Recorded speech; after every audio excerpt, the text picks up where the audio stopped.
Hello and welcome to PGurus channel. I'm your host Sri Iyer. I'm here today with a very special guest, Sri Rajeev Srivastava. I don't know what it is. I have had the honor of meeting many Rajeevs.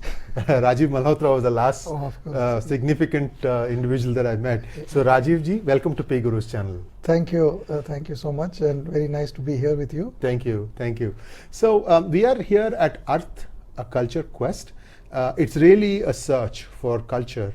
And this is an amazing program that has been put together, and I managed to catch hold of Rajeev ji on the sidelines, and I convinced him that he should share his journey, his life journey, from where he started out to where he is now and what he's up to in this current venture. So Rajeev ji, where did it all begin?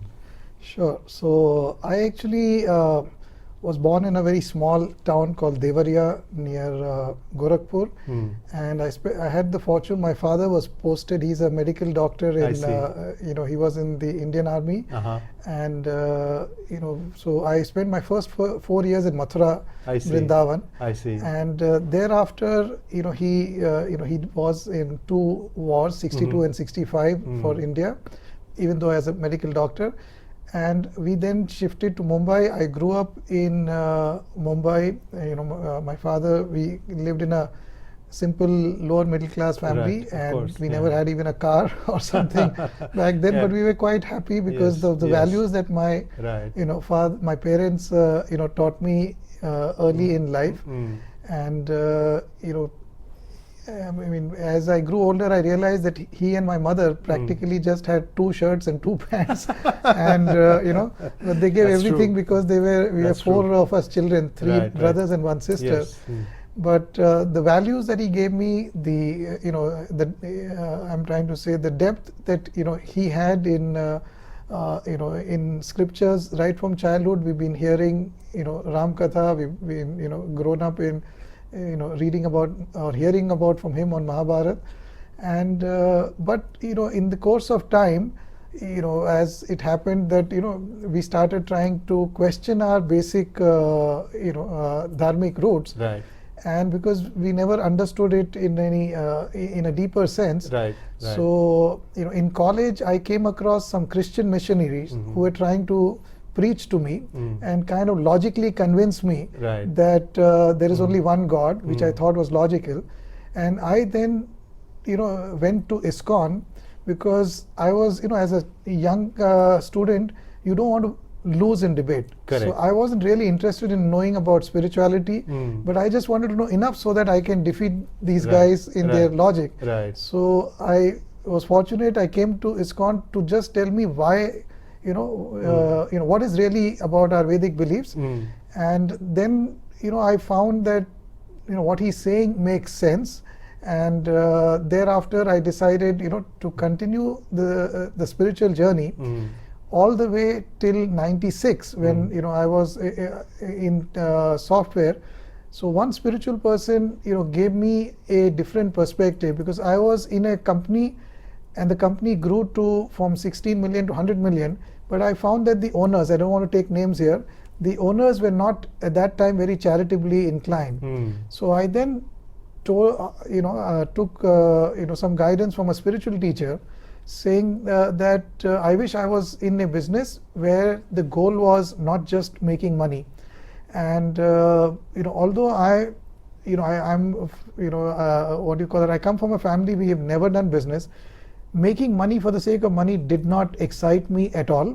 And I was thinking, what's my life going to change, whether you earn 150, 200,000 salary or a business. But the vision that this sadhu gave me was that why don't you do a business but allocate half your shares to charity, and therefore that's the balance. You have a certain amount of wealth for your family, and a certain amount for society.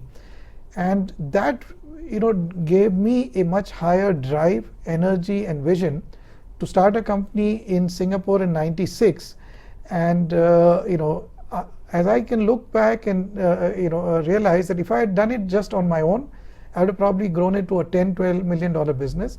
But because I had this higher drive and vision that in India, Lakshmi ji is not something inauspicious. Right, She's right, wealth is Lakshmi ji, and right. she's always with Lord Narayan. Right.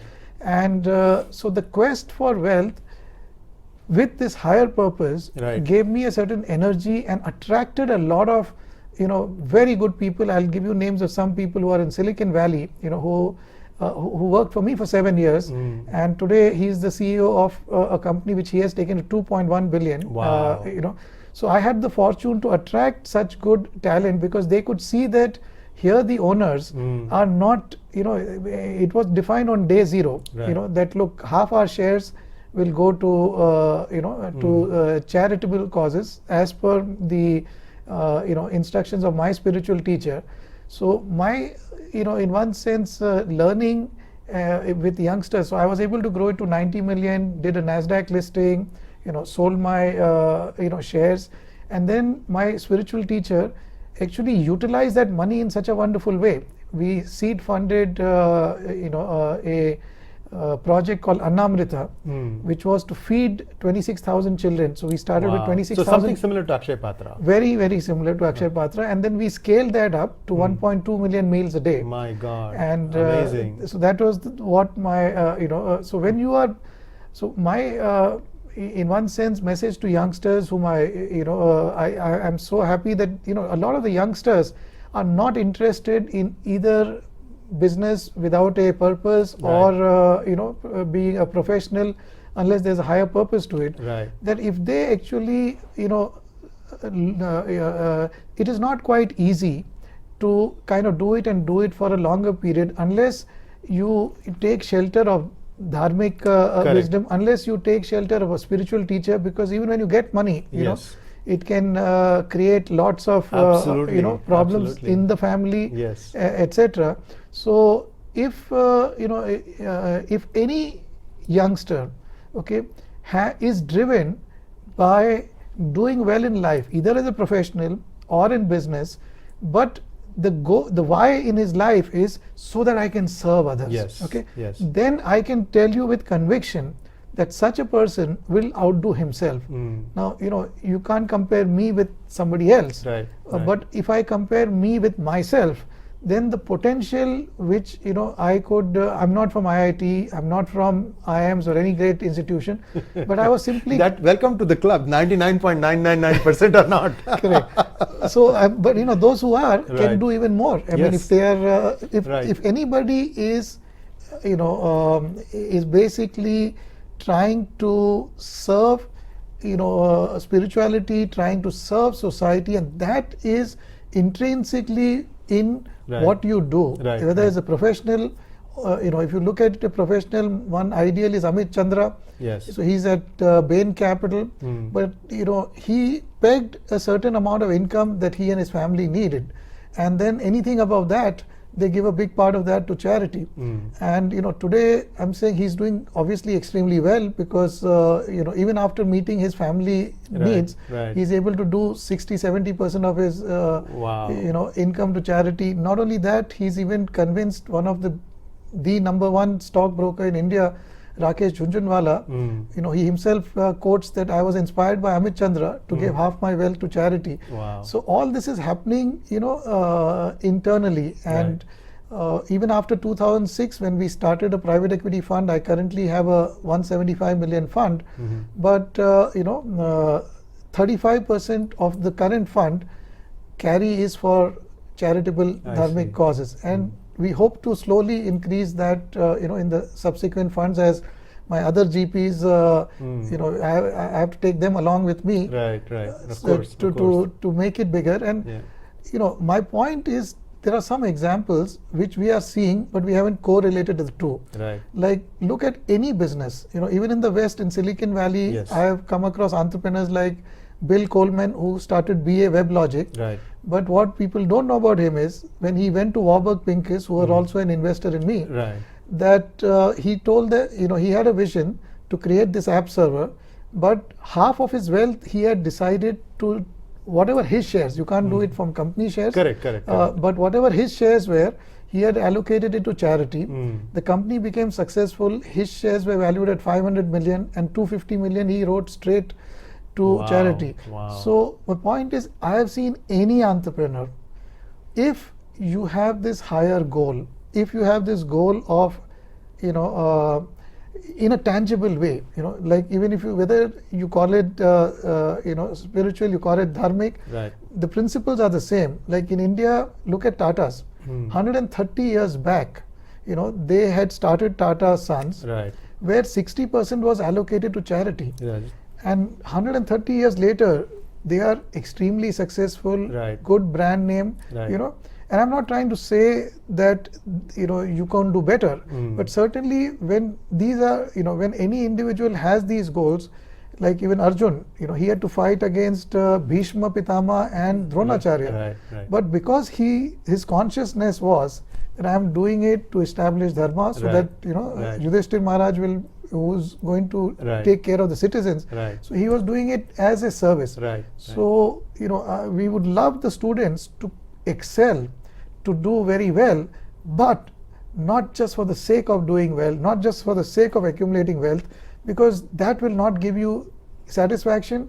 And for sure, you know, I'm just trying to say, by the time whatever wealth you accumulate, if it is not used for dharmic reasons, for, you know, serving society, by second, third generation, it's all over. Right, In it's any over. case, you know. Right, right. And you will regret doing that, because you will then not be able to transfer any values to your children and to your grandchildren. So what is the use Right. of pursuing wealth unless it is to serve Humanity. in humanity? general. Yes.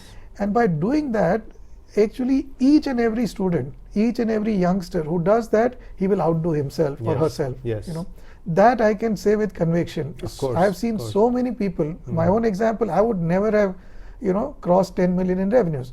I have another person who's started a business. You know, I invested in him, and it was only 600,000 investment. But what I saw, the spark in his eye, that you know, he also said, both of us as shareholders will give half our shares Oh, to I see, charity. I see. And today he has grown it to 225 million. It's called Wow. Nityo Infotech.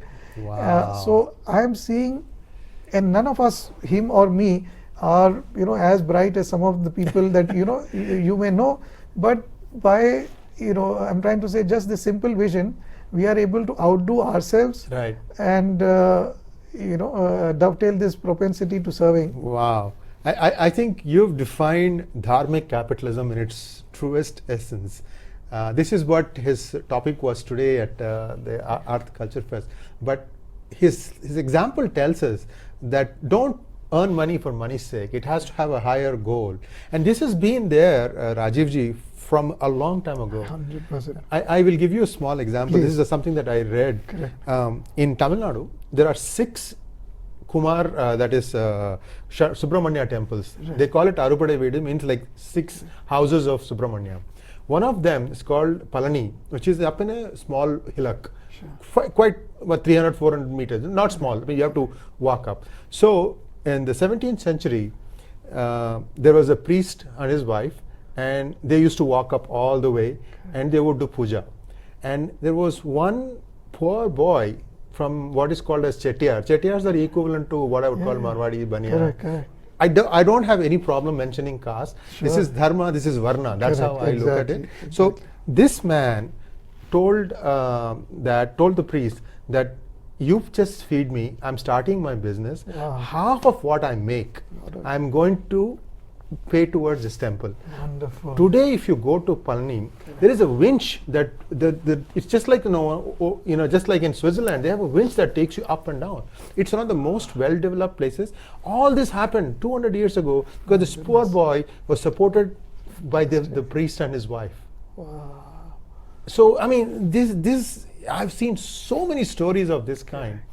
And you know, even if you look at some of the industrialized communities in India, right? Correct. They never tried to conquer the whole country. They had a certain idea that I want to grow up to this point, and then this is what I want to do. Like for example, you take Tata. Yes. They built schools. There was a city Correct. that was built around this That. enterprise, and also this is how India has grown. Correct. And I think that is something that we need to go back to because it was a good thing. Correct. You don't need to become the one-stop shop, one storefront for the entire world. Correct. Unless you don't have that, desire to go back to the community, give it back to. And I just want to finish our thing with one simple thought. Please. Warren Buffett said that 100 years ago, if there were two farmers, and one had an IQ of 90, the other one had an IQ of 130. If these two farmers, no matter how smart this guy was, at best she could get 10% more output than the guy who has 90 IQ. Today, same thing, a 130 IQ guy, if with his hard work, he can make 10, 20, 100 times more money than the guy who is at 90. So if you look at a class of size of 50, right? How many people are going to have IQ of 130? So it is their responsibility to make sure that they don't leave behind some of these people. This is his concept for, Wonderful. And, and actually speaking, if the people who are the 130 IQ today, a lot of them are disillusioned with just accumulation of wealth. But if you actually told the same, these teachings, which, over a period of time have, been replaced by greed is good or greed is God, like the Wall Street movies, etc. So if the youngsters, are actually, those who have this IQ of 130 and 140, that please use this, to create significant wealth so that you can help the people below. It is not good or not good to use your talent, whether it's to create wealth or it is to create, some knowledge base, but use your talent to serve society. And actually, this is India's secret. In fact, when Prabhupada went to London, all the people asked him, Swamiji, we have so many religions. Why have you come here? We don't need one more religion. So Prabhupada told him that you British people came to my country. You looted our country with a lot of billions or whatever trillions of dollars of wealth from our country, but you forgot one thing. And I have come to give the real wealth of India to you for free. So this India has a deep philosophy of why to be good. And if it is applied in any field, as a professional, as a business, it brings out the best in you. And if India, when we are talking about Make in India, we are talking about empowering India to grow the GDP from some 3.5 trillion to 20 trillion. Really, that is, our culture, is not to just accumulate wealth for the sake of it. So if we brought this teaching, if we brought this dharmic teaching to our entrepreneurs, if we brought the dharmic teachings to these 130 plus, folks, then I'm saying then India can actually, or any country, or any individual, who's driven by this higher service. Even, we are only talking here, but if you, in business, but like there is this lady, Sindhutai Sakpal. She was in a very depressed situation. She, became a mother. Her husband rejected her. She was living in the cemetery because parents rejected her. And then one very, good incident which drove her. When you are thinking about yourself, then it led her to potentially commit suicide. Then suddenly she was sitting below a tree and she saw a branch which was badly hacked and giving her shelter. And then she thought, if this branch can be so badly hacked and gives me shelter and shade, even though my life is so badly hacked, I'm at the train station, let me take care of others. So when she is thinking about her own life, it is leading her to a very depressed state. But when the same person suddenly said she can't take care of herself, but when her thought came, let me take care of all orphan children who are at the train station, I'll be a mother to them. She became successful. She has now 1900 people orphanage. And she got International Bravery Award. There's been a movie made on her. But so look at, so just when you are thinking of utilizing your talent to serve society, to serve humanity, to serve the planet, it actually, in business terms, I'm saying you outdo yourself. So when sometimes people feel, how do we motivate the business community? So I'm not asking them give charity. I'm saying don't do anything. But every new business you do, every new activity you do, include so much in giving back. They soon realize, that when they have that vision, it gives them far more, drive. And they leave a legacy for the children. Absolutely. Anyway, thank you so much. I was really happy Thank you so much. Thank you so to much. spend this time with you, and It's appreciate. these life lessons are invaluable, and my hope is that viewers, some of you may venture out to do something on your own. So please go through our series and see how people from all sorts of disparate backgrounds, lower middle class, underprivileged, and but some spark somewhere, something happens in their lives that drives them to outdo themselves, and again in this process they are giving a large amount of their profits back to the society. And there is no more joy than giving than any amount of money. You see the joy in somebody else's face, and he's desperate for money, and you help him out, and that is it's just invaluable. So thank you very much, Rajeev ji.